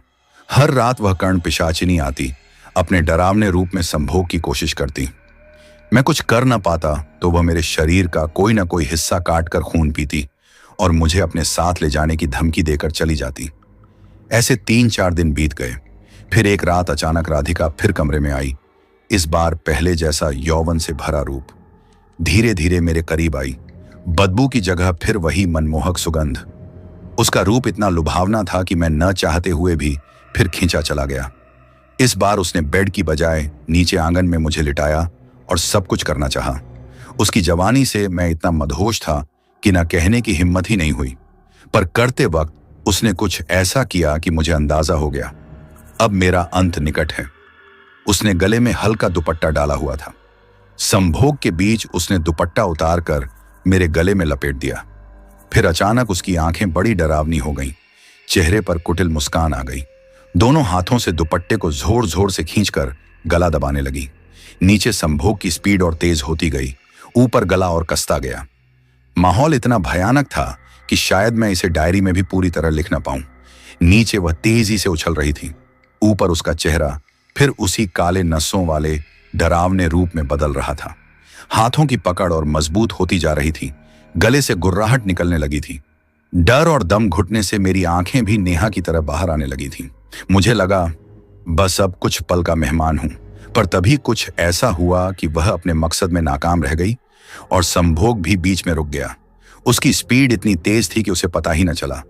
उसके उछलने और सिसकारियों की आवाज पूरे घर में गूंज रही थी, बाहर तक जा रही थी। नाना दादी बाहर आकर दरवाजा खटखटाने लगे। खटखटाहट होते ही वह उछलना बंद कर गई, गला छोड़ दिया और काले धुएं में बदलकर गायब हो गई। उसके जाते ही मैंने देखा मेरा प्राइवेट पार्ट पूरी तरह छिल चुका था, चारों तरफ से खून बह रहा था। शायद उसकी तेज स्पीड की वजह से ऐसा हुआ था। मैं किसी तरह खुद को संभालते हुए उठा, पर उस वक्त मेरी सांसें पूरी तरह उखड़ चुकी थीं। सांस लेना भी मुश्किल हो रहा था। मैं कमरे में कुछ देर रुका, खुद को संभाला और फिर दरवाजे की ओर बढ़ा। आप लोग शायद सोच रहे होंगे कि शादीशुदा बेटे के कमरे से ऐसी आवाजें सुनकर भी माँ बाप दरवाजा क्यों खटखटाने आए? क्या उन्हें पता नहीं था कि यह सब तो होता ही रहता है? पर सच ये था, नाना दादी ने आज से पहले कभी हमारे कमरे का दरवाजा नहीं खटखटाया था। इस बार इसलिए खटखटाया क्योंकि उनकी नजर में राधिका तो घर पर थी ही नहीं। उसे गए हुए काफी दिन हो चुके थे। अगर उन्हें पता होता कि राधिका अंदर है तो वे कभी नहीं खटखटाते। उन्हें लगा मैं अकेला हूं और कुछ गड़बड़ हो गई होगी।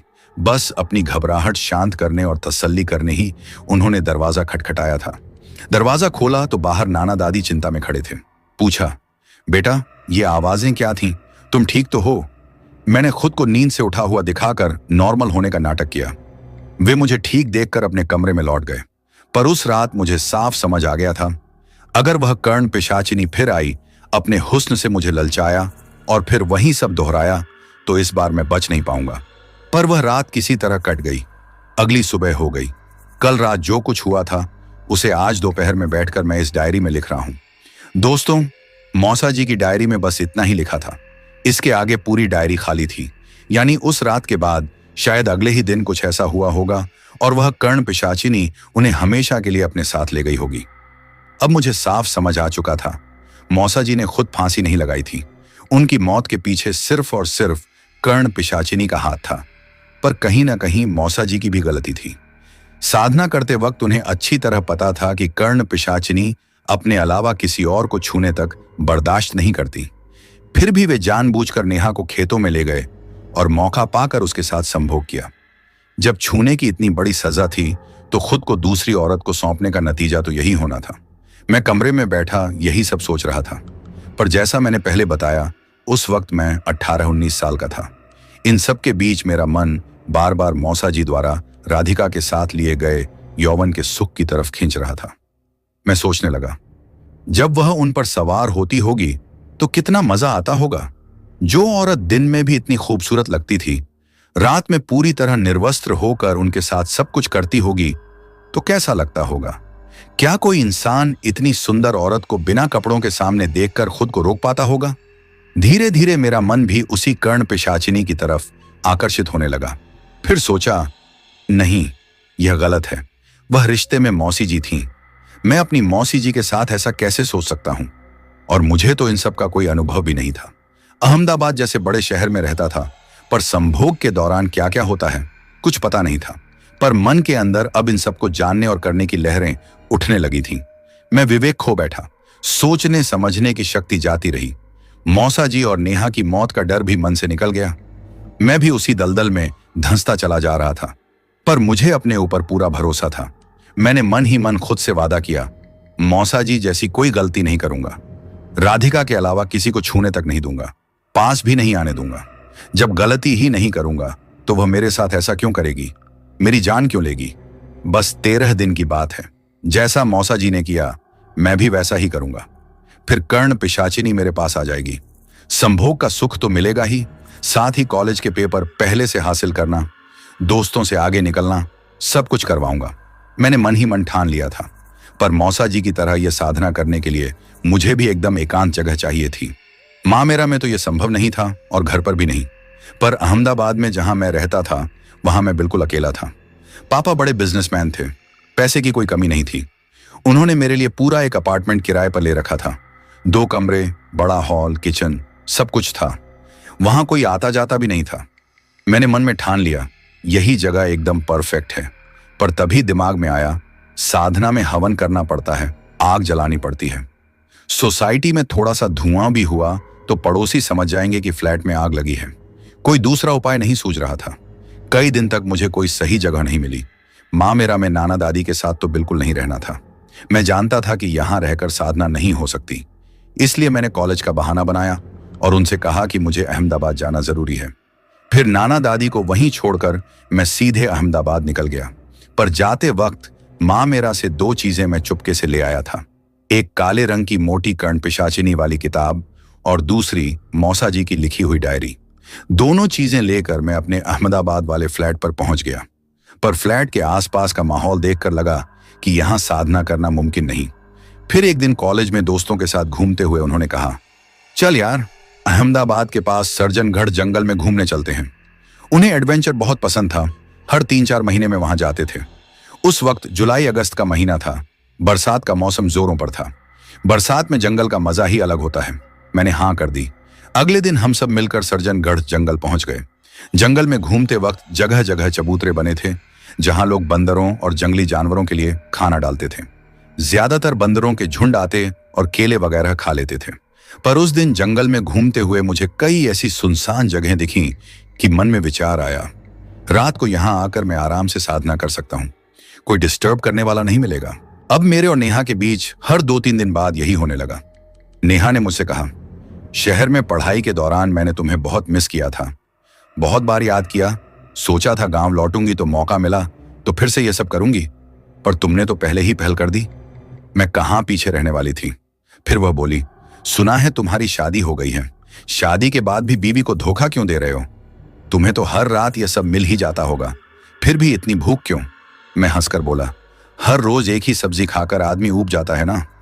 यह सुनकर नेहा भी हंस पड़ी और हम दोनों खूंटे से हंसते रहे। पर जिस दिन दोपहर में नेहा के साथ मैंने यह सब किया, उसी दिन से राधिका का व्यवहार बदलने लगा। रात को कमरे में वह पहले से ज्यादा गुस्सैल हो गई। 8-10 बार करने के बाद भी संतुष्ट नहीं होती थी। उसे कोई परवाह नहीं रहती थी कि उसके इतने रूखे तरीके से करने से मुझे कितना दर्द हो रहा है। ऐसे ही चलते चलते नेहा के साथ 15-20 दिन बीत गए। हकीम की दवाइयों की वजह से दिन रात दोनों वक्त करने के बावजूद मुझे ज्यादा कमजोरी नहीं लग रही थी। पर एक रात जब पहली बार संभोग के दौरान ही राधिका मेरे ऊपर सवार हुई, तभी उसने अचानक दोनों हाथों से मेरा गला पकड़ लिया। उसकी आंखें बड़ी बड़ी हो गईं। धीरे धीरे उसका सुनहरा चेहरा भयानक रूप लेने लगा। चेहरे पर काली काली नसें उभर आईं। उन नसों में काला खून दौड़ रहा था। उसकी आंखें इतनी डरावनी हो गईं कि मेरा सब कुछ ढीला पड़ गया। राधिका और भी क्रूर हो गई। गुर्राती हुई भारी आवाज में बोली, मैंने कहा था ना, मेरे अलावा किसी और की तरफ नजर भी नहीं उठाओगे। मैंने तुम्हें सुख देने में क्या कमी छोड़ी थी जो तुम उस लड़की के पास गए? यह सुनते ही मेरे हाथ पांव ठंडे पड़ गए। उसके शब्दों से ज्यादा उसका रूप डरावना था। जिस देह से अब तक मीठी महक आती थी, उससे अब भयंकर बदबू आने लगी थी। हवा में सड़ांत फैल गई। सांस लेना मुश्किल हो रहा था। जिस औरत को मैं इतने दिन सुनहरे रूप में देखता आया था, वह एक पल में इतनी भयानक और क्रूर हो सकती है, इसका जरा भी अंदाजा नहीं था। उसकी चमड़ी जले हुए इंसान की तरह हो गई थी। जगह जगह से काले खून की बूंदें मेरे ऊपर गिर रही थीं। उसका रूप पूरी तरह चुड़ैल और डायन का हो चुका था। उस रूप में वह मुझे चेतावनी देती है, अगर फिर कभी किसी दूसरी औरत की तरफ नजर उठाई तो तुम्हारा भी वही हाल करूंगी जो मैंने तुम्हारी उस दोस्त नेहा का किया है। यह सुनते ही मुझे नेहा की चिंता सताने लगी। मैं सोचने लगा, कहीं इसने नेहा के साथ भी वही कुछ तो नहीं कर दिया। दरअसल पहले भी अगर नाना दादी के अलावा कोई मुझे छूता था तो कुछ ही घंटों में उसका हाथ जल जाता था। नाना दादी को इसलिए छोड़ रखा था क्योंकि राधिका जानती थी कि वे घर के सदस्य हैं, स्पर्श तो होता ही रहेगा, और मैंने हाथ जोड़कर विनती भी की थी कि उन्हें कुछ मत करना, इसलिए वह मान गई थी। पर नाना दादी के अलावा अगर कोई बाहरी व्यक्ति मुझे छूता था या मैं किसी और को छूने की कोशिश करता था तो मेरा भी वही हाल होता जो उन बाहरी लोगों का हुआ करता था। उस रात जब वह अपना असली रूप दिखा चुकी थी, मुझे साफ पता चल गया था कि नेहा के साथ मैंने जो किया उसकी सजा अब मुझे मिलने वाली है। मैं अभी यही सोच ही रहा था कि अचानक उसने अपने लंबे नुकीले नाखूनों से मेरे सीने को बीचों बीच एक झटके में पूरी तरह छील दिया। उसकी इस हरकत से सीने पर भयंकर दर्द हुआ और खून बहने लगा। जैसे ही खून निकला, उसने अपने सड़े गले होंठों और नुकीले दांतों से उस खून को अजीब तरीके से चाटना शुरू कर दिया। उसकी जीभ मेरे सीने पर चल रही थी तो लग रहा था जैसे एक साथ सैकड़ों नुकीले कांटे चुभ रहे हों। जो कर्ण पिशाचिनी अब तक संभोग की प्यासी थी, अब खून की प्यासी बन चुकी थी। किताब में साफ लिखा था, अगर मैंने दूसरी औरत के साथ संभोग किया तो उसी दिन से उसकी संभोग क्रिया बंद हो जाएगी और वह विकराल रूप धारण कर लेगी। पर मैंने उस चेतावनी को गंभीरता से नहीं लिया था। मुझे लगा था कि राधिका मुझसे सच्चा प्यार करती है, वह ऐसा कभी नहीं करेगी। मैं भूल गया था कि वह आखिर एक कर्ण पिशाचिनी ही है जिसे मैंने तंत्र क्रिया से हासिल किया था। भावनाओं में बहकर मैं उसे साधारण औरत समझ बैठा था। आज उसी भूल की कीमत चुका रहा था और आगे क्या होगा इसका अंदाजा भी नहीं था। दोस्तों, मौसा जी की डायरी में इतना ही पढ़ पाया था कि अचानक बाहर से दरवाजे पर खटखटाहट हुई। जैसा मैंने पहले बताया था, मैंने किताब डायरी पढ़ते वक्त कमरे में कुंडी लगा रखी थी। खटखटाहट से ध्यान भंग हुआ। मैंने मोबाइल में टाइम देखा। शाम के 5 बज चुके थे। मैं दोपहर 1 बजे से लगातार डायरी पढ़ रहा था। डायरी बंद की, बेड से उठा और दरवाजा खोला। बाहर दादी खड़ी थीं, हाथ में चाय का कप था। दरवाजा खुलते ही बोली, बेटा आज तो बहुत लंबी नींद ले रहे हो। मैंने बहाना बनाया, हाँ दादी, रात को नींद नहीं आई थी, थकान थी, इसलिए दोपहर में सो गया। मैंने दादी को डायरी की कोई बात नहीं बताई, पर अब मुझे साफ पता चल चुका था कि मौसी जी कोई साधारण औरत नहीं बल्कि कर्ण पिशाचिनी थी। शायद यही वजह थी कि वह अब कहीं नहीं मिल रही थी। नाना दादी के लिए और हमारे लिए भी यही अच्छा था कि वह फिर कभी न मिले। पर मौसा जी के साथ आगे क्या हुआ, उनकी मौत कैसे हुई, किताब पढ़ने के बाद मेरे दिमाग में क्या लालच आया और मैंने भी उसी साधना में क्या गलती की जिससे मेरी जिंदगी मौसा जी की तरह बर्बाद हो गई, ये सब आपको इस कहानी के पार्ट 2 में पता चलेगा। अगर दादी उस वक्त दरवाजा न खटखटाती तो कहानी और लंबी चलती। मैं डायरी पढ़ते पढ़ते थक भी चुका था और डर भी लगने लगा था। शाम ढल रही थी, चारों तरफ अंधेरा फैलने लगा था। अंधेरे में ऐसी डरावनी चीजें पढ़ने की हिम्मत नहीं थी, पर यकीन मानिए आगे इस कहानी में ऐसा कुछ होने वाला है कि सुनकर आपके रोंगटे खड़े हो जाएंगे। आगे फिर से भयंकर संभोग और खून खराबा होने वाला है। मौसा जी ने खुद फांसी लगाई थी या उनके साथ कुछ और हुआ था, यह भी आगे पता चलेगा। तो रजाई में दुबक कर कहानी में बने रहिए। दादी के साथ कमरे से बाहर गया, शाम का खाना खाया। रात को जब सोने अपने कमरे में लौटा तो नींद नहीं आ रही थी। बार बार मौसा जी के साथ हुई घटनाएं याद आ रही थीं। करवटें बदलता रहा, किसी तरह सोने की कोशिश करता रहा, पर नींद न आई तो बैग में रखी नींद की गोली निकाली। पढ़ाई के स्ट्रेस में अक्सर इस्तेमाल करता था। उस रात भी गोली खाकर लेट गया।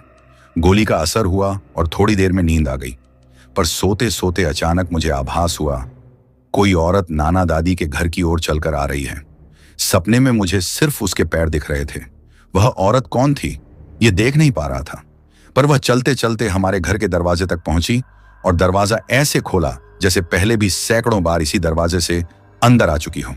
दरवाजा खोलकर वह रात के घने अंधेरे में दबे पांव आंगन पार करती हुई सीधे मेरे कमरे की ओर बढ़ने लगी। उसके पैरों में बंधी पायलों की झनकार मेरे कानों में गूंज रही थी। लग रहा था जैसे वह सच में मेरे चारों तरफ हो। हर झनकार पर मैं करवट बदल रहा था। मुझे समझ नहीं आ रहा था कि यह सपना है या हकीकत। फिर मैंने देखा वह आंगन से होते हुए मेरे कमरे के बाहर आकर खड़ी हो गई। लंबा घूंघट निकाला हुआ था। उसने दरवाजा खटखटाया। खटखटाहट होते ही मैं कांपते हुए नींद से चौंक कर उठ बैठा।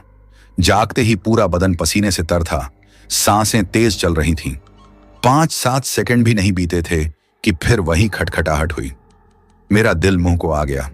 दिमाग में एक ही ख्याल, कहीं मौसी जी यानी वह कर्ण पिशाचिनी सच में लौट तो नहीं आई। उठकर दरवाजा खोलने की हिम्मत नहीं हो रही थी। फिर भी किसी तरह हिम्मत जुटाकर धीरे धीरे कदम बढ़ाए और एक झटके में दरवाजा खोल दिया। बाहर घना काला अंधेरा था, कोई नहीं था। दरवाजा बंद करने ही वाला था कि अचानक नजर सामने पड़ी। कोई औरत, बिल्कुल मौसी जी जैसी दिखने वाली, यानी कर्ण पिशाचिनी जैसी, आंगन पार करके नाना दादी के कमरे की ओर जा रही थी। मुझे लगा मैंने दरवाजा नहीं खोला तो अब उनके पास जा रही है। कहीं उनके दरवाजे पर खटखटाकर उन्हें मौत के घाट न उतार दे। डर मन में घर कर गया। अकेले जाने की हिम्मत नहीं थी, पर नाना दादी से बहुत प्यार था। मैं चुपके चुपके उसके पीछे पीछे गया। कुछ कदम चलते ही वह अचानक काले धुएं में बदल कर गायब हो गई। मैंने घर के हर कोने में ढूंढा, कहीं नहीं मिली। जब थककर कमरे में लौटा तो जो देखा, रोंगटे खड़े हो गए। मेरा बेड पूरी तरह गुलाब की पंखुड़ियों से ढका हुआ था, जैसे किसी ने मेरे लिए बिस्तर सजाया हो। बिस्तर देखकर लगा जैसे मेरे अलावा कोई और भी उस पर लेटा हो। कमरे में एक शानदार सुगंध फैली हुई थी। वह सब क्या था समझ नहीं आया। कहीं यह सब कर्ण पिशाचिनी का किया धरा तो नहीं। मैं एक कोने में बैठकर बार बार यही सोचता रहा। तब तक दरवाजा बंद कर चुका था। बंद कमरे में बैठा यही सोच रहा था कि अचानक नजर बड़े शीशे पर गई। शीशे में देखा, मेरे ठीक पीछे मौसी जी खड़ी थीं, यानी कर्ण पिशाचिनी। नजरें मिली तो उसने अजीब तरीके से मुस्कुराया, वही मुस्कान जो मौसा जी ने डायरी में लिखी थी। उस मुस्कान पर मैं कुछ पल के लिए मोहित हो गया। भूल गया कि वह कर्ण पिशाचिनी है और रिश्ते में मौसी जी लगती हैं। उस वक्त मेरी उम्र 18-19 साल की थी। जवानी की दहलीज पर कदम रख रहा था, पर जैसे ही मैं जरा ज्यादा आकर्षित हुआ, वह शीशे से गायब हो गई। फटाक से पीछे मुड़ा, वहां कुछ नहीं था। कमरे में मेरे सिवा कोई नहीं था। उस रात नींद नहीं आई। सुबह उठकर कमरे से बाहर आ गया, पर मन बार बार अधूरी डायरी की ओर खींच रहा था। सुबह का खाना खाया। दोपहर होते ही नाना दादी अपने कमरे में सुस्ताने चले गए। मैं फिर अपने कमरे में गया, डायरी खोली और उसी जगह से पढ़ना शुरू किया जहां छोड़ा था। मुझे जानना था मौसा जी के साथ आगे क्या हुआ, गांव की दोस्त नेहा के साथ क्या किया, जिसके साथ मौसा जी का रिश्ता भी राधिका जैसा ही था। राधिका ने क्यों कहा था कि तुम्हारा भी वही हाल करूंगी जो मैंने नेहा का किया है। इसी उत्सुकता में मैं बेड पर बैठकर डायरी फिर शुरू की। उस रात जब राधिका ने नुकीले नाखूनों से मेरा सीना नोचकर खून पिया था, उस दिन मुझे साफ समझ आ गया था कि अब यह संभोग की नहीं, खून की प्यासी हो चुकी है। मुझे बार बार डर सताने लगा था कि कहीं यह मेरे साथ साथ किसी और को भी नुकसान न पहुंचा दे। पर जैसे ही उसने कहा कि मैं तुम्हारा भी वही हाल करूंगी जो मैंने तुम्हारी दोस्त नेहा का किया है, उस पल से नेहा की चिंता मुझे हर पल सताने लगी। वह उस वक्त मेरे ऊपर पूरी तरह विकराल रूप में सवार थी। फिर कुछ देर बाद पता नहीं क्या हुआ, खून पीते ही वह अचानक वहां से गायब हो गई। उसके गायब होने के बाद रात किसी तरह गुजर गई। सुबह उठा तो राधिका घर में कहीं नहीं थी। सुबह से शाम हो गई, उसका कोई अता पता नहीं। इसी बीच सुबह सुबह जब मैं घर के बाहर टहल ही रहा था कि अचानक गांव में हड़कंप मच गया। मोहल्ले के सारे लोग भागते दौड़ते हमारे खेतों की ओर जा रहे थे। मैंने रास्ते में एक दो लोगों से पूछा, क्या हुआ भाई? एक आदमी घबराते हुए बोला, खेत में किसी की लाश मिली है। यह सुनते ही मुझे लगा कहीं इसने मेरे किसी करीबी को ही तो नुकसान नहीं पहुंचाया। बिना चप्पल पहने मैं भी उनके पीछे दौड़ पड़ा। देखा तो सारे लोग मेरे ही खेत की ओर जा रहे थे। खेत पहुंचा तो जो नजारा था, रोंगटे खड़े हो गए। उसी बबूल के पेड़ के नीचे नेहा की लाश फांसी के फंदे पर लटकी हुई थी। वही बबूल का पेड़ जहां मैंने पहली बार कर्ण पिशाचिनी की किताब रखी थी। वही पेड़ जिसके नीचे मैं और राधिका नाना दादी से छुप छुप कर रातों में संभोग करते थे। पर किताब फिर से ध्यान से पढ़ी तो पता चला 13 दिन तक लगातार उसी जगह रहना होगा। कोई दूसरा इंसान पास भी नहीं आना चाहिए। इसलिए रात को आकर साधना करने का प्लान कैंसिल कर दिया। फिर थोड़ा आगे बढ़े तो जंगल के अंदर एक छोटी सी गुफा दिखी, पूरी तरह खाली और सुनसान। दिन में भी शायद कोई वहां नहीं आता था। मेरा एक दोस्त ही आगे जाकर इधर उधर देखते हुए उसे ढूंढ पाया था। गुफा देखते ही मैंने मन में ठान लिया, आज रात से यहीं साधना शुरू करूंगा। पर इसके लिए पहले सारी सामग्री इकट्ठा करनी थी। मैंने दोस्तों से कहा, यार पैरों में बहुत दर्द हो रहा है, काफी टाइम हो गया, अब चलना चाहिए। सच तो यह था कि मुझे बाजार जाकर साधना की चीजें खरीदनी थी और शाम से पहले वापस आना था। पर उस दिन बाजार में 2-4 जरूरी सामग्रियां नहीं मिली जो पहले दूसरे दिन ही चाहिए थी। बिना उनकी साधना शुरू नहीं हो सकती थी। इसलिए मैंने सोचा 1-2 दिन बाद शुरू करूंगा, चाहे कहीं से भी लानी पड़े, वो सारी सामग्री लेकर आऊंगा। उस दिन मैं सर्जनगढ़ जंगल जाने का प्लान कैंसिल कर देता हूं और चुपचाप फ्लैट लौटकर शाम का खाना खाकर सोने चला जाता हूं। पर सोने से पहले मैं कर्ण पिशाचिनी वाली किताब एक बार फिर खोलता हूं। वह किताब बहुत मोटी थी, उसमें सिद्धियां पाने के कई अलग अलग तरीके लिखे थे। मैं उसी साधना को करने वाला था। रात 11 बजे तक पढ़ते पढ़ते नींद आने लगी। पूरा दिन जंगल में घूमने से थकान हो गई थी। किताब बंद की और 11 बजे के आसपास सो गया। थकान की वजह से झट से नींद लग गई। पर नींद आने के थोड़ी ही देर बाद फिर वही सपना आया, वैसा ही जैसा कुछ दिन पहले मामेरा में देखा था। इस बार मामेरा नहीं, अहमदाबाद की सोसाइटी दिखी। एक औरत सीढ़ियां चढ़ते हुए मेरे फ्लैट की तरफ आ रही थी। इस बार सिर्फ पैर नहीं, पूरा हुलिया दिख रहा था। और वह औरत कोई और नहीं, मौसी जी ही थी। मौसी जी होते हुए भी इतनी कामुक लग रही थी कि सपने में ही मेरे मन में तरह तरह की भावनाएं उमड़ने लगी। सपना बिल्कुल फिल्म की तरह चल रहा था। वह सीढ़ियां चढ़कर आईं, जैसे उनके पास चाबी हो, आसानी से दरवाजा खोला और मेरे कमरे में आकर बेड पर मेरे बगल में लेट गईं। फिर मौसी जी यानी कर्ण पिशाचिनी के साथ वही सब कुछ हुआ जो मैंने मौसा जी की डायरी में पढ़ा था। सपने में संभोग हुआ और मैं उसका भरपूर आनंद ले रहा था। वह मुझे ठीक वैसे ही नोच नोच कर सब कुछ कर रही थी जैसे मौसा जी के साथ किया था। पहले दिन तो लगा कि जो पाने की कोशिश कर रहा हूं वही सपना आया होगा, हकीकत नहीं है। पर सुबह नहाने गया तो बाथरूम में देखा शरीर पर नुकीले नाखूनों के निशान बने हुए थे। पहले दिन ज्यादा गहरे नहीं थे, पर उसके बाद हर रात वही होने लगा।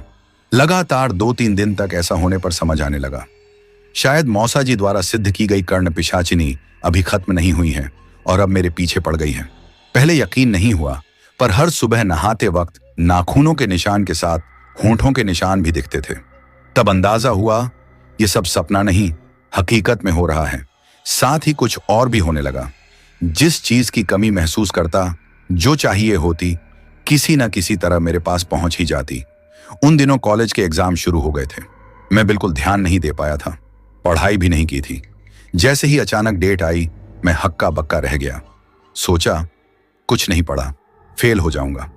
फेल हुआ तो पापा मुझे गांव बुला लेंगे, यहां नहीं पढ़ने देंगे। मैं गांव बिल्कुल नहीं लौटना चाहता था।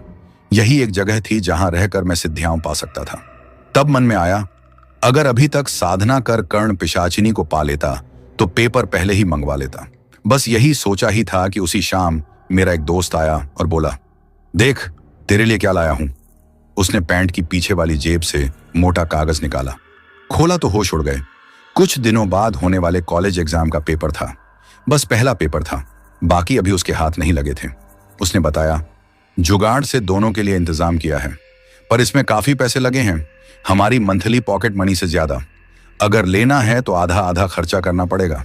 मैंने पढ़ाई नहीं की थी, इसलिए तुरंत हाँ कर दी। वह कुछ देर बातें करके चला गया। अब सबसे बड़ी समस्या थी, मेरे पास तो सिर्फ पापा की दी हुई मंथली पॉकेट मनी ही थी। एक्स्ट्रा पैसे कहां से लाता। पर उसी रात पापा का फोन आया। पापा का फोन बहुत कम आता था और जब आता था तो गांव बुलाने के लिए ही। मैं बिल्कुल नहीं जाना चाहता था, पर इस बार फोन उठाया तो पापा मजाकिया अंदाज में बोले, इस महीने बिजनेस में बहुत प्रॉफिट हुआ है, घर पर पार्टी कर रहा हूं, तू यहां नहीं है इसलिए तुझे कुछ पैसे भेज रहा हूं, अपने दोस्तों के साथ पार्टी कर लेना। उस खुशी में पापा ने सामान्य से काफी ज्यादा पैसे भेज दिए। मेरी सारी प्रॉब्लम अपने आप सॉल्व हो गई थी। उन पैसों की रकम इतनी थी कि सारे कॉलेज पेपर आराम से खरीद सकता था। पेपर की टेंशन खत्म हो गई, पर उस वक्त मैं समझ ही नहीं पा रहा था कि पापा के बिजनेस में अचानक इतना प्रॉफिट, दोस्त को एग्जाम से पहले पेपर मिलना और मेरे पास पहुंच जाना, ये सब किसी और का नहीं बल्कि उसी कर्ण पिशाचिनी का काम था। मेरे में इतनी समझ नहीं थी कि मैं ये सब जोड़ पाता। मैंने तो कोई सिद्ध भी नहीं की थी, फिर वह मेरे लिए ये सब क्यों कर रही थी। पर जो मैं चाहता था वैसा ही हो रहा था। हर रात वह आती और मेरे साथ सब कुछ करती। धीरे धीरे मुझे भी वह सब अच्छा लगने लगा। नींद न आए तो जानबूझकर नींद की गोली खाकर सो जाता ताकि सपने में वह आए और सब करे। पर असल जिंदगी में उस सुख को महसूस नहीं कर पाता था। सिर्फ सपने में दृश्य दिखते थे, हकीकत में कुछ नहीं, सिर्फ निशान रह जाते थे। सुबह उठकर जब वे निशान देखता तो खुश हो जाता, बाकी शरीर में कोई बदलाव नहीं दिखता था। कॉलेज में मेरी सभी दोस्तों से अच्छी बॉन्डिंग थी। एक दोस्ती तो दोस्ती से भी आगे थी, दीक्षा। बाहर शहर में पढ़ने वाला लड़का लड़की अक्सर किसी न किसी से अट्रैक्ट होता ही है। दीक्षा से 1.5-2 साल से रिलेशन चल रहा था। अब तक कहानी में सिर्फ मेरे और कर्ण पिशाचिनी की बातें थीं, पर आगे दीक्षा को लाना जरूरी है क्योंकि उसके बाद जो हुआ उससे मेरी रूह कांप गई। दीक्षा मेरा बहुत ख्याल रखती थी। हम साथ नहीं रहते थे, पर दिन में कई बार कॉल करके हाल पूछती थी। जिस दिन मैं कॉलेज नहीं जाता वह भी नहीं जाती। जब मेरी लाइफ फिर से नॉर्मल होने लगी और पेपर भी अच्छे जाने लगे, मैं कॉलेज लौटने लगा। कर्ण पिशाचिनी की साधना का ख्याल भी दिमाग से निकाल दिया। लगा बिना साधना के ही सब कुछ वैसा हो रहा है जैसा चाहता हूं। एक दिन कॉलेज में दीक्षा मेरे पास बैठी थी। अचानक बोली, आरव तुम्हारे बदन से इतनी तेज बदबू आ रही है। फिर मजाक में कहा, लगता है नहाए बहुत दिन हो गए। मैंने खुद को सूंघा, मुझे कुछ नहीं लगा। वह हंसते हुए बोली, शाम को मैं तुम्हारे फ्लैट आऊंगी, तुम्हारे कपड़े और तुम्हें अच्छे से साफ कर दूंगी। मैं उसका इशारा समझ गया। कॉलेज से लौटकर बेसब्री से इंतजार करने लगा। शाम 5 बजे के आसपास दीक्षा फ्लैट पर आ गई, पर आकर भी कुछ वैसा वैसा नहीं हुआ। उसने मेरे लिए खाना लाया था, हम साथ बैठकर खाएं। फिर खुद ही मेरे सारे कपड़े धोकर रख दिए और चली गई। बोली, थोड़ी देर और रुक जाती, पर आज घर पर मम्मी अकेली हैं। मार्केट जाने का बहाना बनाकर सिर्फ थोड़ी देर के लिए आई हूं। मैंने भी ज्यादा प्रेशर नहीं डाला। वह फ्लैट से निकल गई। उसे गए अभी 1.5 मिनट भी नहीं हुए थे कि अचानक नीचे से बहुत तेज चीख सुनाई दी। मैं दरवाजा खोलकर दौड़ता हुआ नीचे गया। वहां कोई नहीं दिखा। फिर 3-4 मंजिल नीचे से कई लोगों की आवाजें आईं। मैं सीढ़ियों से नीचे भागा। नीचे जो देखा, हाथ पांव कांपने लगे। दीक्षा सीढ़ियों पर पड़ी थी। सिर पूरी तरह फट चुका था। खून चारों तरफ फैल गया था। एक पैर रेलिंग में इस तरह अटका था जैसे किसी ने जोर से पकड़कर फंसाया हो। सिर के बल गिरी थी। उसकी फटी आंखें मेरी तरफ थीं। बेहोश हालत में भी पलकें झपकाकर मुझे ही देख रही थी। मैं दौड़कर पास गया, उसे उठाया और हॉस्पिटल भागा, पर तब तक बहुत देर हो चुकी थी। सिर से बहुत खून बह चुका था। डॉक्टर बोले, कोमा में चली गई है। 24 घंटे में बाहर ना आई तो कुछ कहा नहीं जा सकता। पर भगवान की कृपा से 24 घंटे के अंदर ही दीक्षा कोमा से बाहर आ गई। बात करने लायक भी हो गई। पर मुझे जानना था, अचानक सीढ़ियों पर कैसे गिरी, इतनी बुरी तरह कैसे गिरी कि पैर में फ्रैक्चर और सिर फट गया। नॉर्मल गिरने से इतनी चोट नहीं लगती। जैसे ही दीक्षा होश में आई, मुझे देखकर बुरी तरह घबरा गई। बार बार मम्मी पापा से चिल्लाकर बोली, आरव को कमरे से बाहर निकाल दो, यहां नहीं रहना चाहिए। अगर यहां रहा तो वह फिर मेरे ऊपर हमला कर देगी। दीक्षा बार बार यही चिल्ला रही थी। उसने रोते हुए कहा, उसने मुझे धमकी दी थी, अगर मैं आरव के आसपास भी भटकी तो हमेशा के लिए जान से मार देगी। यह सुनकर मैं समझ ही नहीं पाया कि वह किसकी बात कर रही है। फिर जब दीक्षा थोड़ी शांत हुई और उसके घर वालों ने समझाया, मैं उसके पास बैठा। पर वह चीखी, मुझे छूना मत, दूर ही रहकर बात करो। जब मैंने गिरने का कारण पूछा तो वह बस एक ही बात दोहराती रही, वह फिर आएगी। मुझे पता है, उसने कहा था कि आरव के करीब गई तो इस बार नहीं छोड़ेगी। तुम यहां क्यों रुके हो, मेरे पास मत रहो। फिर वह छत की तरफ देखकर जोर जोर से चिल्लाने लगी, देख लो, मैं आरव के करीब भी नहीं आना चाहती, ये खुद मेरे पास आ रहा है। अब मेरी कोई गलती नहीं, प्लीज मुझे माफ कर दो, इसे यहां से ले जाओ। दीक्षा की यह हालत देखकर मैं और उसके मम्मी पापा बुरी तरह घबरा गए। लग रहा था कि सिर की चोट से मानसिक संतुलन बिगड़ गया है।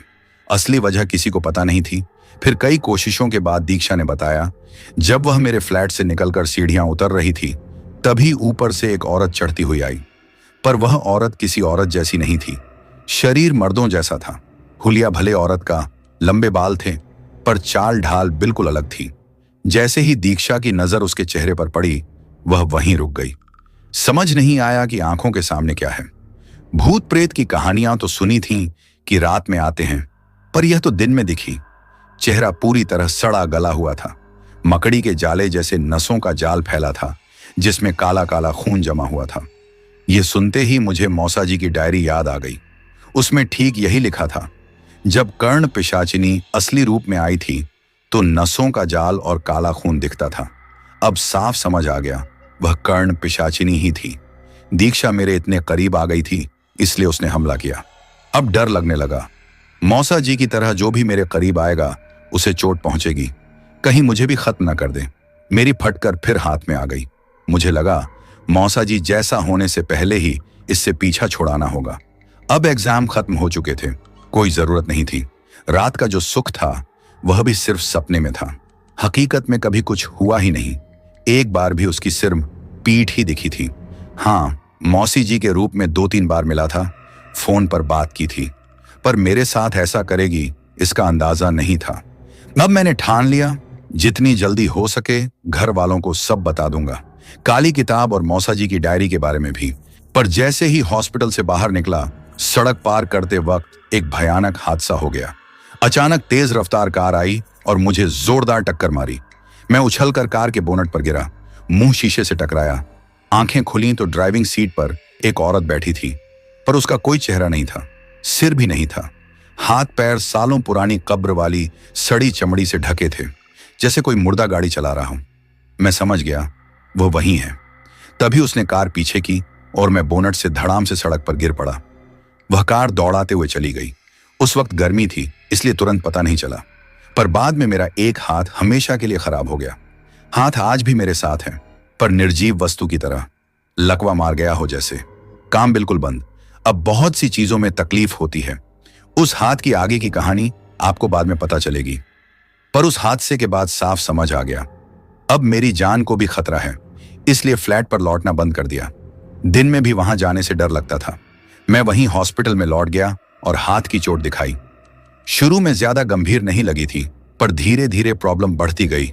पर उस वक्त हाथ में ज्यादा दिक्कत नहीं थी, इसलिए मैं उस पर ध्यान नहीं देता। वहीं अस्पताल से मम्मी पापा को फोन लगा देता हूं। लगभग आधे घंटे में शुरू से अंत तक सारी बातें बता देता हूं। मैंने उन्हें यह भी बताया कि मौसा जी को उस कर्ण पिशाचिनी ने ही मारा था, क्योंकि वे नेहा के संपर्क में आ गए थे और उसके साथ वही सब कर बैठे थे जो कर्ण पिशाचिनी उनके साथ करती थी। अब मैंने अपनी दोस्त को फ्लैट पर बुलाया तो उसने दीक्षा को भी नुकसान पहुंचा दिया। शुरू में पापा को यकीन नहीं हुआ। उन्हें लगा कि अकेला रहता है, कोई नशा करने लगा होगा, इसलिए ऐसी बहकी बातें कर रहा है। पर मम्मी को थोड़ा बहुत विश्वास हो गया। उसी रात वे बीकानेर से चलकर मेरे पास पहुंच गए। तब तक मैं अस्पताल में ही था। उनके आने पर मैंने कर्ण पिशाचिनी वाली किताब और मौसा जी की डायरी के बारे में बताया। कहा कि दोनों अभी फ्लैट पर हैं। मम्मी बोली, अकेले फ्लैट पर जाना अभी ठीक नहीं। बीकानेर से अहमदाबाद आते वक्त मम्मी ने रास्ते में नाना दादी को फोन करके सब बता दिया था। ये सुनते ही उनके होश उड़ गए।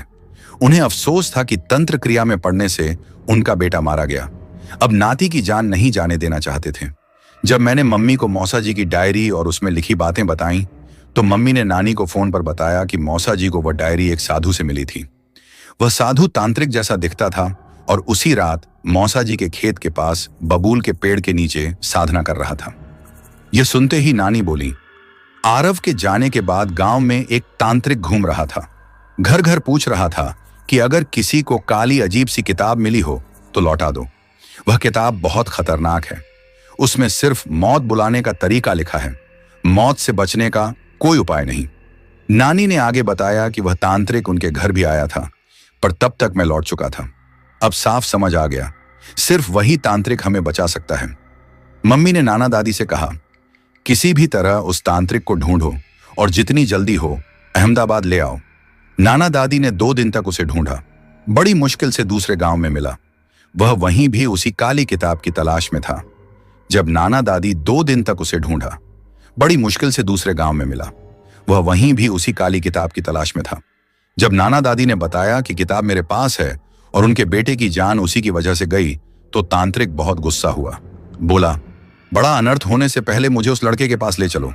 फिर नाना दादी उस तांत्रिक को लेकर अहमदाबाद आ गए। उनके आने तक हम 2 दिन फ्लैट पर नहीं गए थे। डर था कि कुछ गलत ना हो जाए, इसीलिए किसी रिश्तेदार के घर रुके थे। पर उन 2 रातों में किसी को नींद नहीं आई। मैं मम्मी पापा के साथ ही एक कमरे में सोया। सोना तो नाम का था, हर पल डर लगा रहता था कि कहीं से मौत ना आ जाए। जैसे ही तांत्रिक आया, सबसे पहले मुझसे बोला, मुझे उस जगह ले चलो जहां मेरी किताब है। मैं मना कर दिया। वह बोला, डरने की जरूरत नहीं, जब तक मैं साथ हूं वह तुम्हारा कुछ नहीं बिगाड़ सकती, पर किताब के बिना पीछा नहीं छोड़ा सकते। फिर मैं उसे फ्लैट पर ले गया। जैसे ही किताब उसके हाथ लगी, उसने झाड़ फूंक और मंत्र किए। मेरे शरीर में अजीब सी ऊर्जा महसूस हुई। पहले से बहुत रिलैक्स लगा।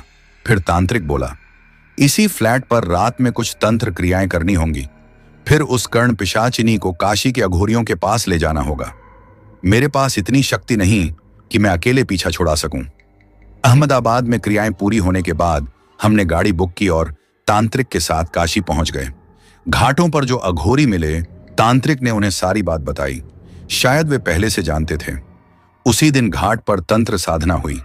मेरा और पूरे परिवार का उस कर्ण पिशाचिनी से पीछा छूट गया। पर अघोरियों ने बताया, तुम्हारे मौसा जी की आत्मा आज भी उसके कब्जे में है। हम चाहकर भी नहीं छुड़ा सकते। उसे भस्म करेंगे तो मौसा जी की आत्मा भी हमेशा के लिए भस्म हो जाएगी। तो दोस्तों, यह थी हमारी आज की कहानी। कहानी आपको कैसी लगी कमेंट बॉक्स में जरूर बताना, और अगर अभी तक चैनल को सब्सक्राइब नहीं किया है तो जल्दी से सब्सक्राइब कर लो। आपका यह छोटा सा सहयोग मेरे लिए बहुत मायने रखता है।